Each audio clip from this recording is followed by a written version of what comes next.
You've likely heard the phrase think and grow rich. Probably seen the book around. Oh, absolutely. It's iconic. But have you ever truly deep dived into its origins and the pretty astounding claims made inside?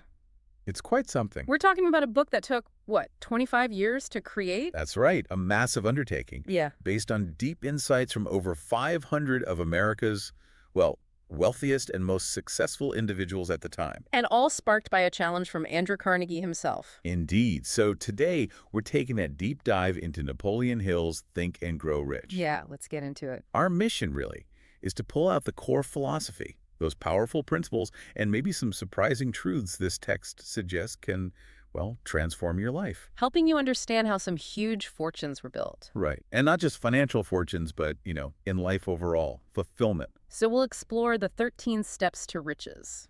And that hidden secret the book keeps hinting at, promising to reveal it to those who are ready and searching. Okay, so this deep dive, just so everyone knows, draws extensively from Think and Grow Rich. Hill himself said it's not just to be read. No, it's meant to be studied, digested, meditated upon even. It offers this philosophy of individual achievement that, well, its fans claim is unlike anything else. So let's unpack it. Hill suggests there's a kind of magic formula for success. But not explicitly stated, right? It's woven in. Exactly. Implicitly revealed throughout the pages, meant for those who are genuinely ready and searching. And Carnegie thought this stuff was so important. He believed it should be taught in all public schools. That's how powerful he thought it was. Wow. Okay, so where do we start? What's step one? Right. The very first step towards uncovering that formula is what Hill calls burning desire. Capital B, capital D. Burning desire. Okay. And this isn't just, wanting something casually, a big wish. No. No. It's an all-consuming burned desire linked to a definite purpose and this unwavering determination to stick with it until it's real. Okay, give us an example. Think about Edwin C. Barnes. When he first showed up at Thomas Edison's lab, well, the book says he looked like an ordinary tramp. Right. Not exactly impressive at first glance. But he carried this extraordinary intent. He didn't just want to work for Edison. That's crucial. He wanted to be his associate. His business associate. That was his burning desire. He started in the most menial work, sweeping floors, But he kept that goal. He did. His definite desire and sheer persistence eventually led him to become Edison's partner. And he made a fortune, $2 or $3 million, Hill says. Which was enormous back then. Huge. And this story powerfully illustrates Hill's main idea here, that an intangible impulse, a thought, can actually be transmuted into its physical, tangible counterpart. That idea is pretty radical, an intangible thought becoming real. It is. It's almost like that intense desire, that burning desire, acts as a kind of energetic blueprint. It forces you to cut off all other options. Yes, it compels action, eliminates retreat. It forces the universe, or maybe just your own subconscious, to find a path. So as you're listening, maybe think about your own deepest desires. How definite are they, really? That's the question. And are you truly willing, as the book puts it, to burn your bridges behind you, to leave no room for turning back? Exactly. Once that burning desire is really firing, Hill argues the next crucial element is believing it. Believing with total conviction. Okay, so that leads to step two. Step two, faith. And it's tightly linked with step three, autosuggestion. Faith and autosuggestion, how do they work together? Well, the book describes faith not just as, a religious thing, but as a state of mind, something you can actively develop. How? Through consistent repetition, repeating affirmations to your subconscious mind, but crucially, mixing it with emotion and belief. Autosuggestion is the tool, the medium for influencing that deep part of your mind. So just repeating stuff works. Hill asserts that one comes finally to believe whatever one repeats to oneself, whether this statement be true or false. Wow. True or false? Yeah. Which is why consciously feeding your mind positive emotions, positive beliefs, is so critical. Yeah. Because the subconscious mind, well, Hill says it makes no distinction. Between good and bad input. Right. Constructive or destructive thought impulses. It just takes whatever you feed it, fear or courage, and starts translating it into its physical equivalent. That's kind of scary, but also empowering. It is. What's really compelling, though, is how Hill uses these really personal stories to ground these ideas, like his own son. Oh, absolutely. A powerful story. His son was born without ears, or eardrums anyway, and Hill cultivated in him this desire backed by faith. that he would hear and speak normally. And did he? Through relentless, persistent effort, fueled by his father's unwavering belief, yes. His son eventually heard and spoke almost normally using a hearing device, and he actually turned that handicap into an asset later on How? by inspiring improvements in the company that made the device. It really speaks to that subconscious power, doesn't it? It absolutely does. And there's another story like that. Yes, Madame Schumann-Heink, the opera singer. Right. She was told she couldn't make it. Exactly. Told she could never be a singer, didn't have the look, the personality, apparently. But her desire, Hill says it reached the proportion of an obsession. An obsession. And it defied all those predictions. She became a huge success. So, tying this back for someone listening, it makes you wonder, what negative thoughts might you be unconsciously feeding your own subconscious? Right. And how could you intentionally shift that, move towards more empowering beliefs? What affirmations could you start using? Okay, so we've got desire and faith, powered by autosuggestion, foundational mindset stuff. Exactly. Where does Hill go next? How do we get practical? Well, he pivots to the tools. And that brings us to step 4. Specialized knowledge. Specialized knowledge, not just any knowledge. No. And this is a critical distinction Hill makes. He says, knowledge is only potential power. Only potential. Okay. When does it become actual power? When it's organized into definite plans of action and directed to a definite end. General knowledge, even lots of it from universities, he argues, is pretty useless for accumulating wealth unless it's specialized and applied strategically. That definitely challenges the usual view of education. It really does. Think about Henry Ford. Less than a 6th grade education. Or Thomas Edison, only 3 months of formal schooling. Yet they built empires. Immense financial success. Hill puts it down to their reliance on applied knowledge and, interestingly, development from within. He connects it to the Latin root educo, meaning to draw out or develop from within. So education isn't just stuffing facts in, it's drawing potential out. That's a neat way to think about it. It is. Can you give us another example? Someone maybe less famous applying this specialized knowledge. Sure. Stuart Austin Weir. He was a construction engineer. Doing well. Until the Depression hit. Right. The Great Depression basically wiped out his field, so he had to reinvent himself. Right. And he was over 40, married. Not exactly an easy time to start over. Definitely not. What did he do? He made this audacious decision to go back to school, law school. But here's the key. He didn't just study general law. He took specialized courses relevant to his engineering background. Ah, targeted. Very. He compressed a 4-year program into 2 years, passed the bar, and built such a successful practice that he was actually turning away clients. Wow. In the middle of the Depression. Yeah. It highlights the power of knowing, as Hill puts it, how to purchase knowledge, meaning how to acquire exactly what you need and then adapting with precision. So the question for you listening is, where might your potential power lie? Is there specialized knowledge you need to get? Or maybe knowledge you already have but need to organize better and apply it towards a really definite end. Okay, so you've got the desire, the faith, the specialized knowledge. What's next in the workshop? Literally the workshop. Step 5 is imagination, which Hill calls the workshop of the mind. The source of all fortunes and ideas. That's what he claims. He breaks it down into 2 forms. Synthetic imagination. Basically rearranging existing concepts, ideas, plans into new combinations. Most inventors use this, he says. Okay, using what's already there. And then there's creative imagination. This is where you apparently connect with infinite intelligence. You get the hunches, the inspirations.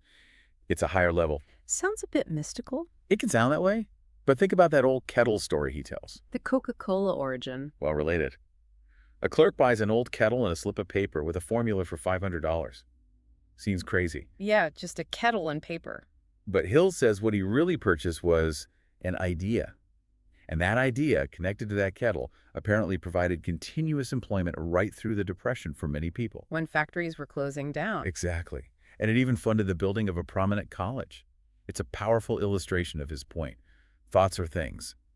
An idea can have massive, tangible results. That's a great example. Is there another one about imagination sparking action? Yes, and this one really shows the power of adding decision to imagination.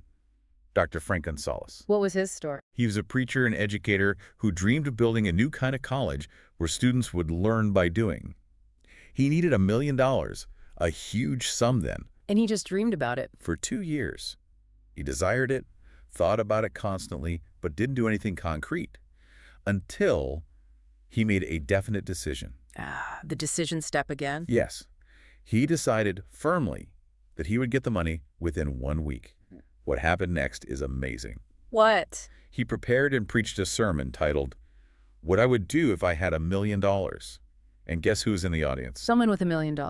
Philip D. Armour, the meatpacking magnate. Armour was so impressed he approached Gonzalez after the service and said, "I believe you'd do just that. Come see me tomorrow." And he gave him the million. He did. The idea, fueled by 2 years of desire, but only activated by that definitive emotional decision, manifested almost instantly. Incredible. So imagination needs that spark of decision. Absolutely. Which leads us right into step 6, organized planning, and step 7, decision, crystallizing desire into action. Okay, planning and decision.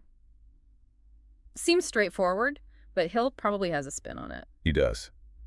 He stresses that plans are useless, inert, without power behind them. And they must be sound plans, practical. And then there's decision. What about decision? The habit of prompt and definite decision is a hallmark of leaders, he says. He contrasts it with indecision, which he calls a seed of fear, often starting in youth, maybe even from educational systems that don't encourage it. Interesting point about education. Does he give examples of plans, sound or unsound? He mentioned Samuel Insull, the utilities magnate. His initial fortune was built on very sound plans. Look on. When the Depression forced him to change those plans, his new plans were not sound. And that led to his downfall. His empire collapsed. So failure often means a bad plan, not necessarily a dead end for the goal itself. Exactly. It's feedback. Yeah. Failure tells you the plan is faulty, so you need a new plan, not necessarily abandon the desire. That's a really important distinction. Don't give up, just replan. Right. And he even scales decision up to historical events. Like what? He presents the Declaration of Independence as the result of a massive decision created by a mastermind. The 56 signers. Yes. He highlights the individual decisions of people like Hancock, Adams, Lee, driven by immense courage and faith as the critical starting point for American freedom. It shows decision operating on a huge scale. And this ties into that burn your ships idea. Perfectly. That warrior who burned his boat so his soldiers had to win, no retreat possible. Yeah. That creates that burning desire to win, total commitment. Edwin C. Barnes, the Edison guy, did the same thing mentally. He declared his intention, left himself no other option. He would go into business with Edison, period. So for you listening, how concrete are your plans? Are they written down? Are they sound? And how decisive are you in your daily life, in your big goals? Do you procrastinate on decisions? And how do you handle setbacks, those temporary defeats? Do you see them as feedback like Insull should have, or as final judgments? Big questions. And answering them honestly requires, well, it requires step 8. Persistence. Persistence, the sticking with it factor. The quality that makes old man failure. Just get tired and give up, as Hill colorfully puts it. I like that. It's not just stubbornness, though. It's a state of mind. You cultivate it. Yeah. Through definite purpose, that burning desire again, self-reliance, having definite plans, accurate knowledge, cooperation, the mastermind idea, and sheer willpower. Got examples of persistence paying off? Plenty. Fannie Hurst, the writer, got 36 rejection slips before her first story was accepted. 36. Wow. Most people would quit long before that. Absolutely. Or Kate Smith, the singer, sang for years, often without pay, just honing her craft, believing in herself before she became a huge star. They just refused to be whipped. And the big names, too. Ford, Edison. Hill constantly circles back to them. Their long struggles, countless failures before their massive successes, all down to persistence. He even mentions Muhammad. Really? How so? Starting with ridicule, banishment, facing overwhelming odds. But through persistence, his words, prayer, faith, he became this incredibly powerful leader, founding a world religion in about 10 years.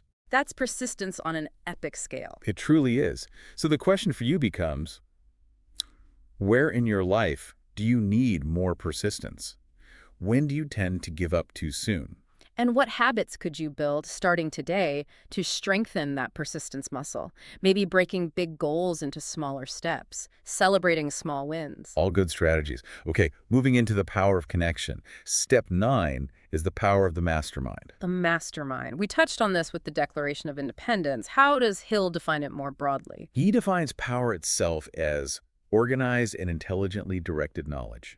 And the mastermind is how you generate that power. How?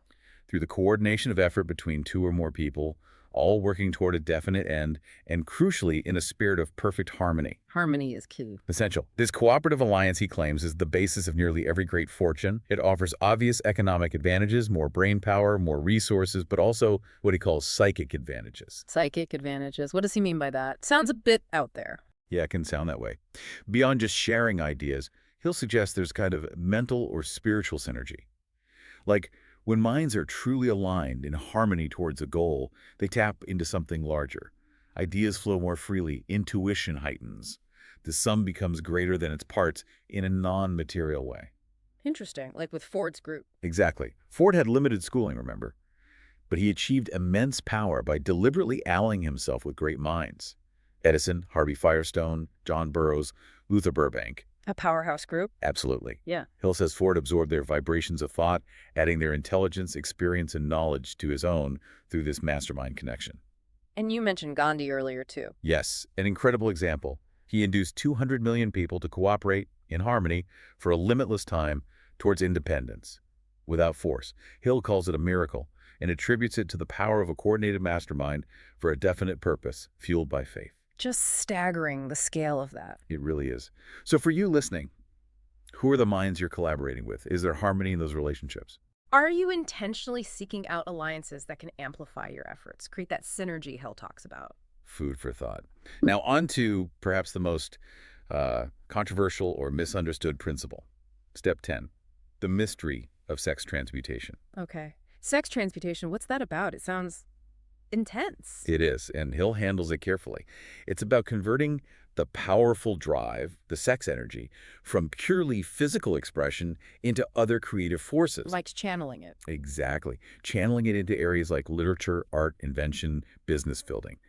He describes this energy as a potent mind stimulant. A stimulant. Yeah, one that can potentially lift one to the status of a genius, bringing, he says, keenness of imagination, courage, willpower, persistence, all the things we've been talking about. And he connects this to age and success. He does. He suggests, somewhat controversially, that a major reason men, specifically, seldom achieve great success before 40 or 50 is the tendency to dissipate this energy through overindulgence in physical expression. So learning to channel it comes later, often. That's his argument.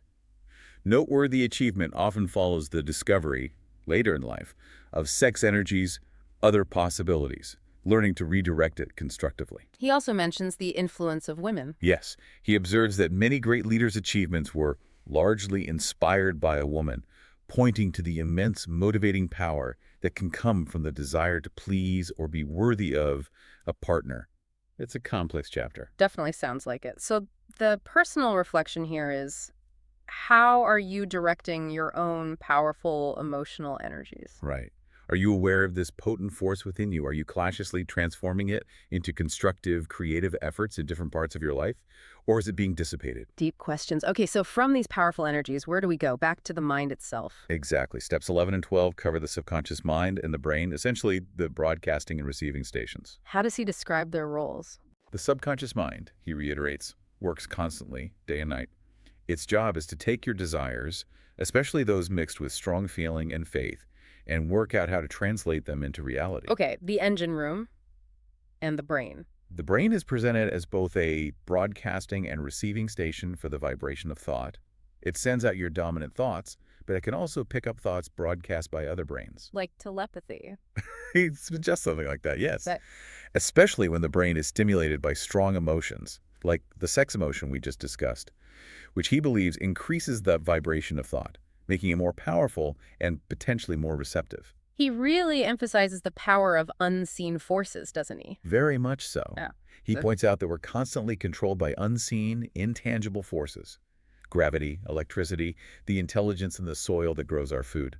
Thought, he argues, is another one of those powerful, intangible forces. We just don't usually think of it that way. And the brain's complexity supports this idea of untapped potential. Absolutely.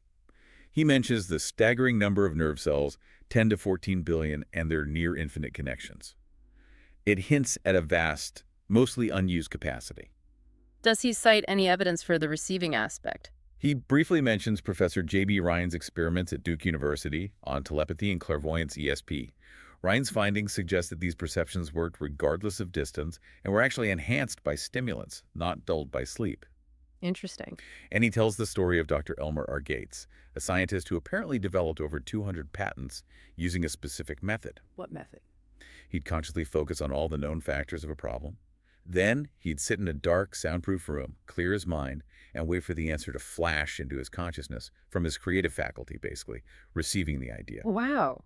Deliberately tuning in. Exactly. So the prompt for you is, how might you better tap into the power of your own subconscious, your own brain's broadcasting and receiving abilities? Are you aware of the subtle thoughts and maybe even external influences shaping your actions? And how could you become more intentional about directing your own mental energy? But before you can really harness all this potential, Hill issues a major warning. Okay, what's the catch? The mind has to be cleared first, cleared of three major enemies: indecision, doubt, and fear. He puts it very starkly. Indecision is the seedling of fear. Indecision crystallizes into doubt. The two blend and become fear. So indecision is the starting point for fear. That's his view. These negative states can germinate and grow subtly without you even noticing, undermining everything else. So how do we fight back? First, by identifying the main culprits. He outlines 6 basic fears that he believes plague humanity. These cause discouragement, timidity, procrastination, indifference, that indecision again, and lack of ambition. Okay, what are the 6? Number 1, the fear of poverty. He calls this the most destructive. Rooted, he thinks, in our tendency to prey upon fellow man economically. It makes you feel inferior, leads to self-doubt. Nasty one. Okay. Number 2, the fear of criticism. Almost as universal as poverty, he says. It absolutely kills initiative and imagination. People won't voice ideas, they conform. He even blames things like baldness on tight hats, worn out of fear of criticism, and warns strongly against parents criticizing children. Wow, okay, 3. Fear of ill health, often linked to fear of death or just the economic burden of being sick. He quotes physicians estimating 75% of illness is imaginary, or hypochondria, negative thoughts manifesting physically. That's a high percentage. 4. Fear of loss of love, driven by insecurity, jealousy, pretty self-explanatory. 5. Fear of old age, often tied to fear of poverty again, or physical decline. He blames older teachings designed to enslave man through fear of getting old. He pushes back hard, saying man's most useful years, mentally and spiritually, are those between 40 and 60. Interesting counterpoint. And the last one, 6. Fear of death. He calls this the cruelest, often fueled by religious fanaticism. His advice is blunt. Accept death as inevitable, a necessity, and you remove the fear's power. That's quite a list of fears. They cover a lot of ground. They really do. And he gives some funny names sometimes, like forenza or worryitis, to highlight how they infect our thinking. So what's the antidote to forenza and worryitis? One single thing: prompt and firm decision.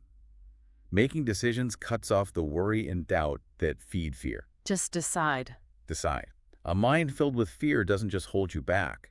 Hill claims it actually transmits destructive vibrations to others around you. Okay, so the reflection here is crucial. Which of these 6 fears resonate most with you? Be honest. And how might making what Hill calls a general blanket decision that nothing which life has to offer is worth the price of worry actually change your perspective, your ability to act? It's a powerful thought, a blanket decision against worry. It is. And conquering fear opens the door to the final step, the summit. Step 13, the sixth sense. The 6th sense, the apex of the whole philosophy. That's what he calls it. It's essentially the creative imagination we talked about earlier, but operating at its highest level. It's where you receive those hunches, those inspirations, directly from infinite intelligence. And how does it get activated? It tends to function automatically, he says, but only when the conscious mind is already vibrating at an exceedingly rapid rate. Stimulated by strong desire, faith, positive emotions, all the principles working together. So you can't just jump to step 13. No. Hill is very clear. This sense can only be truly understood, assimilated, and used after you've mastered the other 12 principles. It's the culmination. And Hill himself practiced something related to this, right? Something quite unusual. Oh, yes. His invisible counselors. It's fascinating. Tell us about that. He describes holding nightly imaginary council meetings in his mind with historical figures he admired: Emerson, Paine, Edison, Darwin, Lincoln, Carnegie, Napoleon. 9 of them. Imaginary meetings. Yes. He would close his eyes, see them seated around a council table, and he'd address them aloud. He'd ask for specific knowledge or traits from each one, like asking Lincoln for patience or Carnegie for organizational skills. And what happened? He writes that these meetings became incredibly vivid, almost real. So real, in fact, that he sometimes became fearful of them, of blurring the line between imagination and reality. It shows the immense power he found in deliberately cultivating that creative, receptive faculty. That is wild. But it illustrates the potential he saw in The Sixth Sense. Absolutely. So, bringing it all together, Yeah. how do we apply this entire philosophy in the real world? Yeah. How does it translate to, say, making a living? Well, Hill asserts that the American system, capitalistic America, provides the opportunity for anyone to accumulate riches, but only through rendering useful service and consciously applying these principles. Success and failure, he repeats, are largely results of habit. Habits we build based on these principles. Yes. And for people marketing their personal services, employees, professionals, he offers the QQS formula. Quality, quantity, plus the proper spirit of cooperation. Quality of service, quantity of service, and doing it in the right spirit. He notes Carnegie wouldn't keep even highly efficient men if they couldn't work in a spirit of harmony. Harmony again, that mastermind principle. It connects all through. He also suggests the era of the go-getter is passing, being replaced by the go-giver. The go-giver. Someone focused on providing value, seeing business as a partnership between the employer, the employee, and the public, being served. More collaborative, less purely aggressive. And for keeping yourself on track. He strongly recommends an annual self-analysis, a personal inventory using 28 specific, quite blunt questions. Like what? Questions like, have I delivered service of the best possible quality this year? Have I improved my personality? If so, how? Have I been persistent in following my plans through? Have I permitted any of the 6 basic fears to decrease my efficiency? Am I in the right vocation? If not, why not? Have I been unfair to anyone? In what way? Those are tough questions to ask yourself, honestly. They are. But it's about continuous improvement, accountability, staying aligned with your definite purpose. And it all comes back to mind control. Controlling your thoughts. Yes. Mind control is the result of self-discipline and habit, he writes. You either control your mind or it controls you. And the most practical way to stay in control. Keep it busy. Keep it busy with a definite purpose, backed by definite plans. Don't let it drift into fear and doubt. Okay, so wrapping up this deep dive, we've really unpacked a philosophy that proposes a pretty fundamental shift in how we approach achievement. Definitely. From the power of that initial burning desire and unwavering faith. To tapping into your subconscious, your imagination, the synergy of a mastermind group. And also confronting those internal ghosts of fear that can hold us back without us even realizing it. As we close out, I want to leave everyone with a thought, a short verse quoted in the book. Life is a just employer. He gives you what you ask. But once you have set the wages, why, you must bear the task. Powerful. It really makes you think, what wages are you asking of life? What are you truly aiming for? And crucially, are you prepared to do the work, render the service, apply the principles, bear the task that will earn you that wage? Not just in money, but in overall fulfillment, purpose, the whole picture. This exploration today has covered principles that, according to Hill and countless people since, have proven themselves time and again. So the real question for you now is, what stands out most from this journey? What single idea, what principle maybe feels most relevant or challenging to you right now? What's one thing you're ready to actually test out in your own life, starting today? Because the true measure of this kind of knowledge... It's always in the application. Thinking is just the start.